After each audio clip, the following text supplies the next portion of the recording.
మేడారం వనదేవత సన్నిధికి భక్తుల తాకిడి భారీగా పెరిగింది. నెల రోజుల ముందు నుండే లక్షల్లో భక్తులు దర్శనానికి తరలివెళ్తున్నారు. వనదేవల దర్శనానికి ముందు గట్టమ్మ తల్లి దర్శనం చేసుకుని తల్లుల చెంతకు వెళ్తున్నారు. ములుగు గట్టమ్మ ప్రాంగణం ప్రతిరోజు భక్తులతో కిటకిటలాడుతోంది.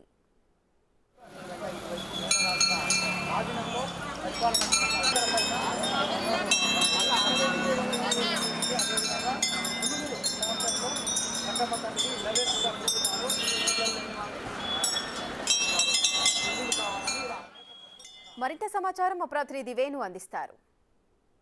కుంభమేళాను తలపించే విధంగా కూడా కోట్ల సంఖ్య లోపల భక్తులు సమ్మక్క సారమ్మ దర్శించుకోవడానికి మేడారం మహాజాతర తరలి వస్తున్నారు. ఇక జాతరకు సమయం దగ్గర పడుతున్న కొద్దీ కూడా భారీ స్థాయిలో యావత్ దేశ నలుమూలల నుంచి కూడా సమ్మక్క సారమ్మ దర్శించుకోవడానికి భారీగా వస్తున్న పరిస్థితి కనిపిస్తోంది. ఇక మేడారం సమ్మక్క సారక్కను దర్శించుకోవడానికి ముందే మేడారం చుట్టూతో ఉన్నటువంటి 9 ప్రాంతాల లోపల గట్టమ్మ ఆలయాలు ఉన్నాయి. గట్టమ్మ తల్లులను దర్శించుకొని తొలి పూజలు గట్టమ్మకు అందించిన తర్వాతే ఆ తర్వాత మేడారం వద్దకు వెళ్ళి మేడారంలో ఉన్నటువంటి సమ్మక్క సార్ల అమ్మవార్లను పూజించుకోవడం ఆనవాయితీగా వస్తుంది. ప్రస్తుతం మనం గట్టమ్మ వరంగల్ నుంచి మేడారం వెళ్ళేటువంటి రహదారిలో ఉన్నటువంటి గట్టమ్మ ములుగు ప్రాంతంలోని గట్టమ్మ ఆలయం వద్ద ఉన్నాం. తొలి పూజలు గట్టమ్మకు చేసిన తర్వాతనే ఇక్కడ నుంచి వెళ్ళి క్షేమంగా మేము వెళ్ళాలి అంటూ కూడా పూజలు చేసుకొని ఆ తర్వాత సమ్మక్క సారలమ్మ తల్లులను దర్శనం చేసుకుంటూ ఉంటారు. చూడొచ్చు భారీగా మరో 2 రోజుల సమయం ఉండగానే కూడా భారీగా భక్తజనులు మేడారం తల్లుల దర్శనం కోసం క్యూ కడుతున్న పరిస్థితి కనిపిస్తూ ఉంది. సో అసలు భక్తులను ఒకసారి భక్తుల స్పందన చూద్దాం. ఎక్కడి నుంచి వచ్చారమ్మా? అసలు హైదరాబాద్ నుండి చాలా బాగుంటుంది, మాకు చాలా ఇష్టము. మళ్ళీ ముందుకు పోతే రష్ ఎక్కువ ఉంటుందని ముందుగానే వచ్చేసినాం మేము. ఇప్పుడు గతం లోపల దర్శనం చేసుకున్నారా? ఎట్లా అనిపించింది సమ్మక్క సారమ్మ మహిమ? మంచిగా మాకైతే అన్ని పీస్ఫుల్, ఆరోగ్యము, అభివృద్ధి అన్ని మాకు బాగుంది కాబట్టి మేము ప్రతి 2 ఇయర్స్కి ఒకసారి కంపల్సరీ వస్తున్నాం. గట్టమ్మకు ముందే ఇక్కడ మొక్కుకొని మనం వెళ్ళడము, మంచి పసుపు కుంకుమలు నిమ్మకాయ అన్ని సమర్పించుకొని ముందు అక్కడికి వెళ్ళి ఇక్కడ చేయడం వెళ్ళడమే అది ఒకటండి. ఇది చూసాం. భక్తులు ప్రధానంగా మొదట గట్టమ్మకు పూజలు చేసుకున్న తర్వాత సమ్మక్క సారమ్మ దగ్గర ఎక్కడి నుంచి వస్తున్నారు? ఆత్మకూరు. ఎట్లా ఉంది సమ్మక్క సారమ్మ మహిమ? ఎట్లా ఉంటుంది? మంచిగా ఉంటుంది. ఇదివరకు ఏమైనా పూజలు చేశారా? అనుకున్న కోరికలు తీరినాయా? తీరినాయి. గట్టమ్మకి ఎందుకు పూజలు చేస్తారు? ఫస్ట్ ఇక్కడ అమ్మవారిని మొక్కుకొని పోయినాకనే అక్కడ అమ్మవారి దర్శనం చేసుకోవాలని మా నమ్మకం. ఎందుకు ఇక్కడ ఎందుకు పూజలు చేస్తారు? ఇక వెనకటి కాంచెలు వచ్చిన ఆనవాయితీ అంతే. ఇట్లా ప్రధానంగా వచ్చేటువంటి భక్తులు కూడా మొదట గట్టమ్మ తల్లిని పూజిస్తున్నారు. చెప్పండి, ఎక్కడి నుంచి వస్తున్నారు మీరు? హైదరాబాద్ నుంచి వస్తున్నాం. ఎట్లా ఉంది సమ్మక్క సారమ్మ మహిమ? ఎట్లా ఉంటుంది అమ్మవారి మహిమ చూస్తున్నారు కదా ప్రజలందరూ. అమ్మవారికి మనం మనస్ఫూర్తిగా ఏం కోరిక మొక్కుకున్నాం అనుకోండి, అవి తప్పకుండా నెరవేరుతాయి. ప్రతిసారి వస్తున్నారా? ప్రతి 2 సంవత్సరాలకు ఒకసారి జాతర జరుగుతుందండి, ఖచ్చితంగా వస్తాం. కోరికలు తీరినాయా? తీరాయి కాబట్టి వచ్చామండి.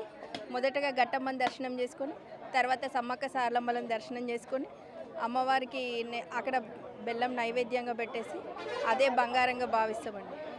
గట్టమ్మకి ఎందుకు మొదట పూజలు చేస్తున్నాం? ఇంకా అది ఆనవాయితీ అండి. ఇక్కడ మా అమ్మ వాళ్ళు, మా పెద్దవాళ్ళు ఎలా చేశారో దాన్నే మేము ఫాలో అవుతున్నాం. ఇది భక్తులు కూడా ప్రధానంగా మొదట పూజలు గట్టమ్మ తల్లికి అందించిన తర్వాత సమ్మక్క సారమ్మ వద్దకు వెళ్ళి పూజలు చేసుకుంటున్నారు. ప్రధానంగా చెప్పండి, ఎక్కడి నుంచి వస్తున్నారు? గట్టమ్మ తల్లిని పూజ ఎందుకు చేస్తున్నారు ఇక్కడ? ప్రతి సంవత్సరం మేము వస్తామండి. ఇక్కడ ఫస్ట్ ఇక్కడ అమ్మవారికి దర్శించుకొని ఇక్కడ దండం పెట్టుకున్నాక మళ్ళీ మేడారం సమ్మక్క దగ్గర పోతాము.